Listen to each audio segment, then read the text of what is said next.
Bonsoir à tous nos amis qui nous ont régulièrement écoutés à travers nos vidéos. Je me nomme Rigobert Elarion Baye, comme ils le savent. J'ai beaucoup travaillé avec la coopération allemande dans le domaine de l'entrepreneuriat agricole. Je suis en cabinet, le cabinet d'ingénierie, conseil et développement, et je travaille beaucoup avec ACA Expertise dans le cadre de la collaboration avec nos cabinets. Ok, je crois qu'aujourd'hui, nous allons parler du sujet qu'on avait entamé la dernière fois, l'entrepreneuriat agricole. Et la dernière fois, nous avons expliqué aux gens pourquoi est-ce que les entreprises agricoles ferment. C'est-à-dire que ce soit le petit exploitant agricole, il est là au village, il fait les champs, et puis à tout moment, là, bon, il ne fait que croupir dans la misère. Que ce soit les moyennes entreprises, ils démarrent, ils ont une main-d'œuvre inappropriée, ils ne savent pas vers là où ils recroupissent dans la faillite. Et la plupart d'entreprises ferment donc, à cause de deux grands problèmes qu'on avait évoqués. Les gens sont inorganisés, les entreprises sont inorganisées dès le départ, et le peu qui sort de cette inorganisation-là est mal géré. Aujourd'hui, nous allons partir sur un tout autre plan. Qu'est-ce qui pousse les gens à être inorganisés? Et qu'est-ce qui pousse les gens à mal gérer le peu qu'ils ont? En réalité, quand les gens veulent entrer dans l'entrepreneuriat, quelqu'un veut faire un champ, 5-10 hectares de bananiers plantains, il veut faire des ananas, il veut faire... Voilà. Donc, les gens se disent que nous avons grandi dans ça avec nos parents et nous pouvons aller également continuer à faire tel que nous avons vu nos parents faire. Ou alors, ils peuvent également s'entourer d'un accompagnement approximatif parce qu'ils ne veulent pas mettre des coûts dans ce qu'ils veulent, parce qu'ils veulent gagner.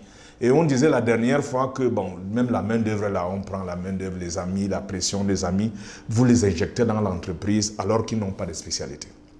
Donc, au jour d'aujourd'hui, nous allons orienter nos amis, tous ceux qui veulent rentrer dans l'entrepreneuriat agricole, pour chasser la précarité. La précarité, c'est la peur du lendemain. On n'a pas à manger.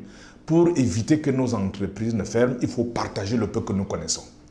Nous allons dans Google maintenant, là, vous appuyez sur un domaine, la Bible, on vous ressort là. Donc, je crois qu'il est absolument nécessaire de partager le peu d'expérience que nous avons pour que ça aide nos nations et pour que ça aide nos populations à sortir de la misère. Donc, le producteur a deux problèmes principaux dans son entreprise. Et nous voulons amener le producteur à changer de comportement. Mais quand il veut rentrer dans l'activité agro-pastorale, il y a un certain nombre de questions qui doivent se poser. Maintenant, je veux m'engager dans les productions. Qu'est-ce qui me pousse à m'engager dans les productions? Il faut d'abord qu'il se pose cette question-là, parce que les gens ne se posent pas cette question. Est-ce que j'ai les terres? Est-ce que j'ai la main-d'œuvre? Est-ce que j'ai le capital? Est-ce que j'ai des facteurs favorables qui m'amènent vers les productions? Parce que quand vous voulez dire que je vais m'engager dans les productions, c'est encore le rêve. Donc vous devez commencer à analyser dès le départ, est-ce que j'ai des facteurs favorables? Maintenant, je dois me demander, qu'est-ce que je vais cultiver? Qu'est-ce que je vais cultiver? Les gens s'engagent seulement et disent, je vois les autres faire l'ananas, je vois les autres faire le palmier à huile, je vois les autres faire... Il faut avoir une raison pour laquelle on veut s'engager dans une activité agricole. Effectivement, la première raison, c'est de sortir de la précarité. Il faut vendre le produit, gagner de l'argent. Et le produit peut également nourrir ta famille. Donc, qu'est-ce que je vais cultiver? Nous, on a la réponse à ça dès le départ. Ensuite, il faut se demander... Ce que je vais cultiver là, je vais le cultiver dans quel espace? Dans quelle superficie? Il faut que je sache. Est-ce que les moyens que j'ai pour m'engager dans ma production là vont me permettre de commencer et d'aller jusqu'au bout? Et il faut se demander que ce que je veux faire là, est-ce que j'ai la maîtrise? Qui va m'accompagner? Bon, je ne sais pas. Tu ne peux pas aller en route là, n'importe qui vient te faire une injection. Les gens ont été formés, les gens sont formés, mais les gens se disent, hop, je vais avancer comme ça va aller. Ça ne peut pas aller. Pose-toi la question, qu'est-ce que je vais cultiver? Où est-ce que je vais le faire? Dans quel espace? Qui est-ce qui va m'accompagner? Ça, nous avons des réponses à ça dans notre domaine de l'entrepreneuriat agricole. Est-ce que j'ai la main-d'œuvre appropriée? C'est-à-dire les gens dans mon accompagnement là. Est-ce que j'aurai besoin de la main-d'œuvre salariée? Est-ce que c'est ma famille qui va travailler? Et il faut donc voir la conformité maintenant de la superficie que vous envisagez avec la main-d'œuvre. Parce qu'il y a une limite acceptable dans la rentabilité.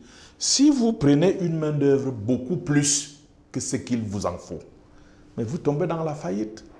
Ou à la fin, vous allez même fuir votre exploitation quand les ouvriers là vont commencer à vous pourchasser. Donc, dès le départ, là, on a les possibilités de vous dire quel est le type de main-d'œuvre qu'il vous faut et quel est le threshold, quelle est la limite acceptable dans le calcul de votre rentabilité. Donc, ça, vous devez le savoir. Ensuite, après la main-d'œuvre là, je dois me demander quand est-ce que je dois même commencer mon activité. La planification. Dans tout ce que nous faisons dans la vie, chaque jour, c'est des petits projets que nous réalisons. Qu'est-ce que je vais faire? Comment je me planifie pour le faire? Et puis, j'aime rappeler aux gens que la plante te donnera ce que tu veux, à condition que tu donnes à la plante ce qu'elle veut au bon moment. Bon, ce n'est pas à tout moment qu'il faut dire que je vais commencer ma bananeraie, je vais commencer mon champ d'ananas, je vais faire mes pépinières d'arbres fruitiers. Il y a des moments propices pour la plante. Parce qu'elle me donnera ce que je veux, à condition que je lui donne ce qu'elle veut au bon moment. Quand est-ce que donc je vais démarrer mon activité? Ça m'amène à la planification, ça m'amène au calendrier culturel. Ça m'amène à d'autres exigences parce que la plante n'est pas seulement le calendrier culturel, l'environnement de production. Ça là, nous on sait vous le dire dans l'entrepreneuriat agricole. Qu'est-ce que je vais cultiver? Maintenant, quel type de variété même je vais utiliser dans mes productions? Et quel est le potentiel des variétés que je vais utiliser? Donc, ils doivent se poser ces questions-là dès le départ. Et se poser également la question que les ressources que j'ai maintenant, est-ce que je vais tenir avec ces ressources du début de mon champ, du début de mes semis, du choix du terrain jusqu'à la récolte? Parce que c'est pas l'entrepreneuriat agricole, l'entreprise agricole, tu ne peux pas l'arrêter à n'importe quel moment. Donc, est-ce que les ressources que j'ai vont m'aider à aller jusqu'au bout et avoir une bonne rentabilité? Ça là, il doit se poser cette question-là. Ensuite, cette rentabilité que je cherche même, je vais calculer ça comment? Je calcule ça comment? Nous, on a les possibilités de lui dire que non. Quand tu veux faire un champ de tel hectare, de telle superficie, ta rentabilité sera comme ceci. Et on dit aux gens, les bandes de poulets de moins de 500 sujets, moins de 500 têtes, tu es à la limite net. Donc si tu fais une bande de 300, tu risques de tomber seulement dans la ruine. Tu n'auras pas de rentabilité. Et c'est pour ça également qu'on dit qu'il faut essayer de voir comment est-ce que je peux calculer ma rentabilité avant d'aller au champ. Maintenant, le champ a beaucoup de risques. L'élevage a beaucoup de risques. Est-ce que j'ai calculé le risque que je peux avoir dans mes spéculations? Et est-ce que ce risque est acceptable pour que je puisse aller et avoir une rentabilité dans mes exploitations? Les ressources. Est-ce que je vais commencer mon champ de maïs et au milieu, je commence à chercher l'engrais? Non, je dois avoir tout ça planifié dès le début et puis savoir même où je vais vendre. Donc, ce que nous disons aux producteurs, c'est que avant désormais d'aller au champ, l'école d'entrepreneuriat agricole te dit, pose-toi tous ces problèmes-là, toutes ces questions-là. Maintenant, je vais produire dans un espace, peut-être en Colondomo, bien quelque part là en Bangassina. Est-ce qu'il y a des gens dans cet environnement qui font également ce que je veux faire? Est-ce que je peux m'associer à ces gens-là? Parce qu'on dit, quand vous êtes ensemble, là, vous pouvez diminuer certains coûts. Ça, là, nous, on connaît leur apprendre ça. Et ensuite, toujours dans les questionnements, est-ce que je maîtrise même le cycle de développement de ma plante? Et ça rentre dans l'accompagnement. Si je ne maîtrise pas, il ne faut pas que je me trompe moi-même parce que ça ne pourra pas aller. Maintenant, plus le produit a de la qualité, plus il se vend cher. Comment est-ce que je vais m'assurer de la qualité de mes produits? Ce qui va sortir de mon champ, comment est-ce que je vais m'assurer? Parce que quand on va au marché, on voit les choses là alignées là, les gens demandent directement ce qui a de la valeur pour eux, à leurs yeux, et c'est ce qui passe le plus. Vous avez connu le problème de notre cacao et nos cafés là, le cacao qui a connu des problèmes au niveau là-bas du marché, parce qu'on disait que le cacao avait été séché dans des conditions un peu difficiles. Et puis ça avait engagé des odeurs et puis ça donne une mauvaise qualité. Donc, quand on va au niveau du marché mondial, comme pour le cacao par exemple, chacun est derrière son produit. Et les gens cherchent le meilleur produit avant d'aller vers le vôtre. Donc, dans ce que vous voulez faire là, est-ce que vous vous êtes assuré que la qualité de mes produits là, ça va me permettre de bien vendre? Et maintenant, l'entrepreneur, quand il veut démarrer également, il doit se demander, écoute, tous ces enseignements qu'on va me donner là, comment je mets ça bout à bout dans l'école d'entrepreneuriat agricole, comment je mets ça bout à bout pour m'assurer que je vais arriver à un bon résultat et que je ne vais pas perdre le temps. Et tout ce que je dis là se fait avant d'aller au champ, dans la nouvelle vision de l'entrepreneuriat agricole. Et c'est ça que nous enseignons dans les 12 modules de formation de manière un peu plus détaillée. Donc, ça te dit, fais attention, avant de t'engager dans l'activité, je dois prendre en considération toutes ces questions et je dois maintenant trouver les solutions à tous ces problèmes-là avant de m'engager et d'être assuré que mon entreprise ne va pas tomber dans la faillite. D'où la nécessité d'avoir un conseiller. Et le conseiller, c'est nous, dans la formation qu'on peut te donner pour l'entrepreneuriat agricole, pour que tu fasses bien ton exploitation. Le conseiller, c'est nous. Le rôle long du conseiller, c'est quoi? Premièrement, il te fait découvrir qu'il existe des façons de conduire son entreprise. Il te fait découvrir. Il te fait t'engager. Il te montre les outils de prise de décision que ici, là, ça va m'aider à prendre la décision. Au lieu que je fasse la tomate, je vais plutôt faire les carottes. Au lieu de faire les carottes, je vais plutôt faire ceci. Et à ce niveau-là également, nous avons parlé dernièrement à la vallée des larmes, là, quelqu'un choisit de faire le cacao. Et en ignorant qu'il aura les premiers fruits du cacao peut-être à 5 ou 6 ans, est-ce qu'il a calculé dès le départ ce que ça va lui demander pour tenir avant d'avoir les premiers fruits?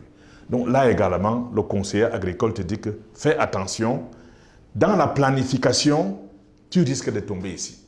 Maintenant, il te guide même dans les activités pratiques, comment les faire, comment les séquencier dans le champ.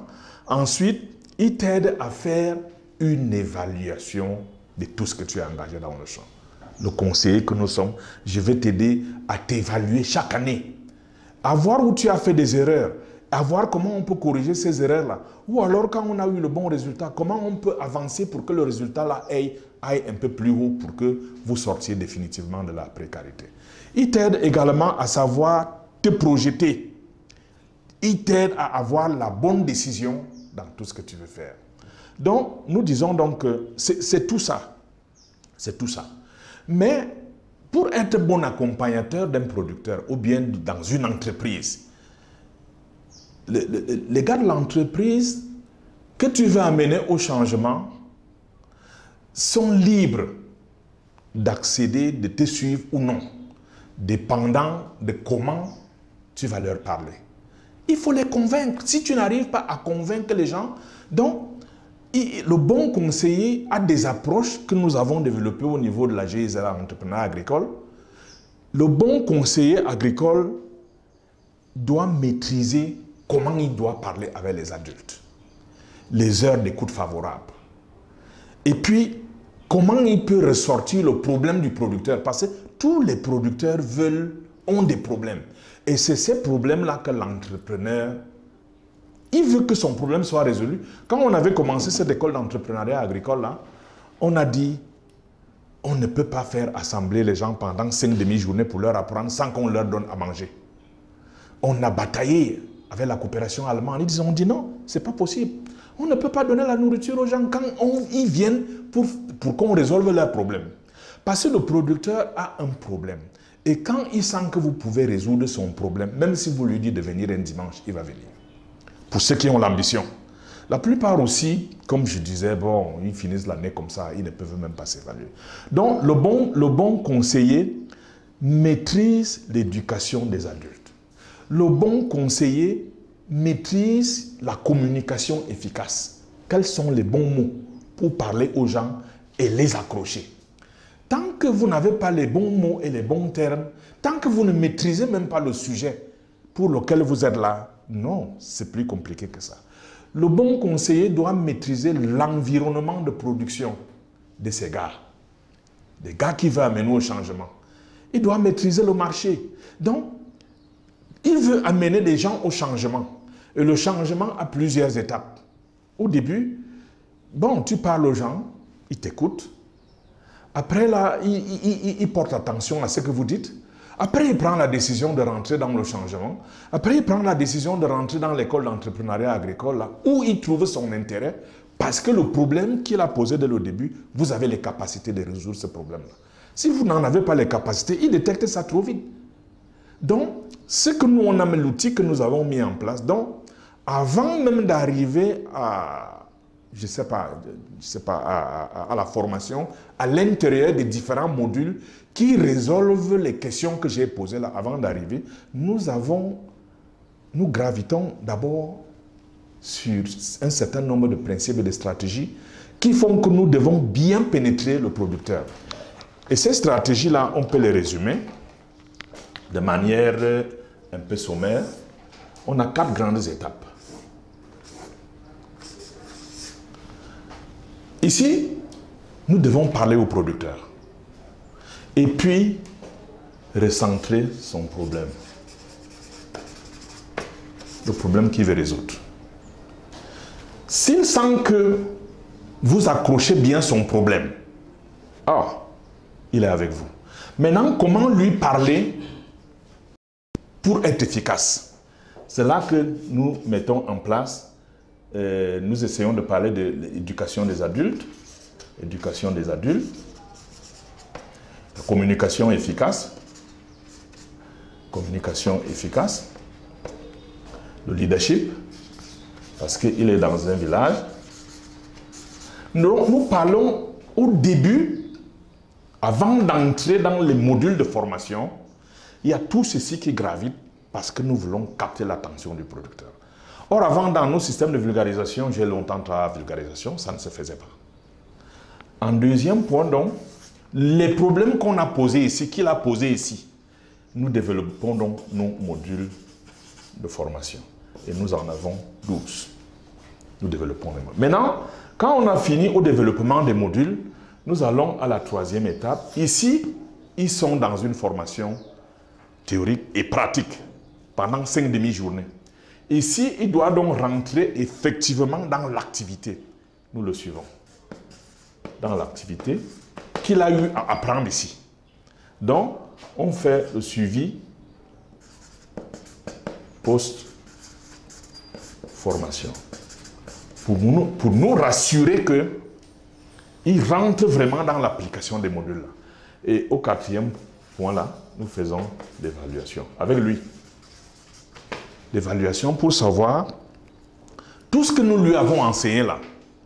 Est-ce qu'il est en train de décoller? S'il ne décolle pas, qu'est-ce qui bloque? Alors, s'il a décollé, comment on peut faire pour qu'il persévère dans cette voie-là et qu'il sorte définitivement de la précarité? Donc, c'est ça, c'est tout ceci qui fait l'efficacité de l'école d'entrepreneuriat que nous avons développée avec les Allemands. C'est ça, c'est ce qui fait l'efficacité. C'est recentrer le problème du producteur, les problèmes dans son exploitation, à travers toutes les questions qu'il a eu à se poser là, développer les modules avec lui, avec la pratique, en 5 demi-journées. Maintenant, l'activité de suivi post-formation, comment est-ce qu'il met les modules là en pratique et comment on s'évalue à la fin. Avec lui, comment on fait l'évaluation. Est-ce que le taux de rentabilité qu'on a calculé dès le départ là, ça tient? Qu'est-ce qu'il a gagné? Qu'est-ce qu'il n'a pas gagné? Comment on peut rectifier? Et tous ceux qui sont entrés dans notre école là, avec des documents que nous avons développés, là, tous ceux qui sont rentrés dans notre école, là, il y a la lumière partout en Afrique. 20 pays dans lesquels nous sommes maintenant. Maintenant, la coopération allemande là, a développé, il y a un nouveau projet qui vient pour Afrique, Caraïbes et Pacifique. Donc nous voulons aller au-delà de ça maintenant et toucher les sensibilités pour que les gens sortent effectivement de la précarité, de la misère. Et je crois que nous allons y arriver. Donc, en résumé, avant d'aller au champ, avant de s'engager dans son exploitation, que ce soit petite exploitation familiale, exploitation de moyenne importance, exploitation agro-industrie, il faut se poser un certain nombre de questions. Et dès que vous avez ces questions-là, vous qui voulez vous engager, nous sommes là, nous, avec AK Expertise, cabinet ICD, nous vous apportons les solutions à travers les modules de formation. Et ensuite, on rentre dans l'activité. Maintenant, j'ai parlé de 5 demi-journées pour développer les modules de formation. Et pourtant, actuellement, nous devons commencer à réfléchir comment est-ce que, à distance, vous pouvez avoir cette formation-là. Ce ne sera plus en 5 demi-journées. Et ce sera l'objet maintenant de la prochaine épisode pour développer les modules de formation en ligne et savoir comment vous pouvez vous y accrocher, savoir comment interférer avec nous par rapport à ces modules de formation et mettre également un système de suivi post-formation et un système d'évaluation avec nos milliers d'internautes, des gens qui nous suivent de partout dans le monde. Donc, globalement, c'est les avancées après la première vidéo que nous venons d'exposer là et dire aux gens, il y a des problèmes essentiels avant d'aller au champ. Nous avons la capacité de résoudre ces problèmes. Nous avons résolu même ces problèmes-là dans beaucoup de pays. Accrochez-vous à nous et puis vous aurez la solution à vos problèmes. Je vous remercie.